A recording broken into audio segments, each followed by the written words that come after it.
it's basically, financially speaking, this is where you're going to choose either big companies, which are a little bit more expensive, but you have much more security and better quality service and better quality cars, or you can take local companies where you can have a very good quality service, but you have to check what does the price include, because sometimes you see very attractive price and you feel like, whoa, this is so low. Yeah, but what does it actually include? Does it include zero insurance? How much are you going to pay if you scratch the car, if you have an accident? What is covered? What does it include? 1 or 2 drivers? Does it include the return, or can you return it in another place? How much is it if you return in another city? So you have to know in advance, actually, if you think about driving from one place to another and not coming back in the same place, it will be double the price. So I give you an example. I went to Sweden and we drove from south to north, and it was about 2,500 kilometers. So we didn't intend to come back, driving back those 2,000 kilometers. That was pretty long.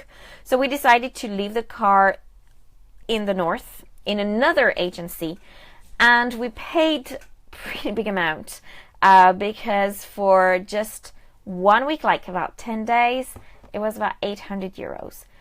But I think we paid probably about 500 just to leave the car in another agency. So if you're thinking about leaving the car in another city, think about it before. First, if you take a local company, do they do that? Is it possible to leave the car in another city? Do they have another agency in the other city? And do you have the finance to actually pay for that? Or is there another solution? So insurance. Let's talk about insurance. Insurance when you rent a car is absolutely ridiculously expensive. It's from 10 to 15 euros a day. So you imagine if you go for 10 days. That's a lot of money just for insurance. And if nothing happens to you, you're going to be a little bit mad to give those 150 euros for absolutely nothing. But you have other solutions. So if you have a credit card, gold cards, for example, in France, it's called carte premier. Those cards protect you in case of accidents, scratches, anything. So you don't have to take the insurance, which is a lot of money saved. I personally have this card. It's not that much expensive. I think it's just 10 euros a month. But it really covers you for a lot of things and sort of save money. Even if you pay a credit card a little bit more expensive, still, it's not only for rental cars. So you can use that for other situations. If you go skiing, for example, you don't need to take the insurance neither. So get the information about your credit card or your personal insurance.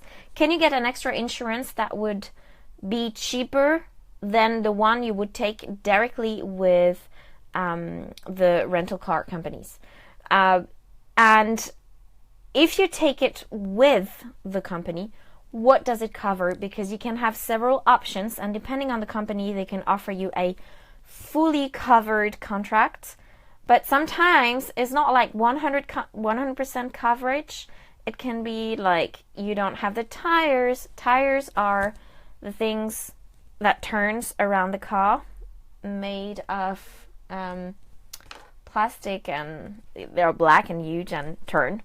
So sometimes if you have a problem with the tire, it's not included in the insurance. This is ridiculous, but that happens.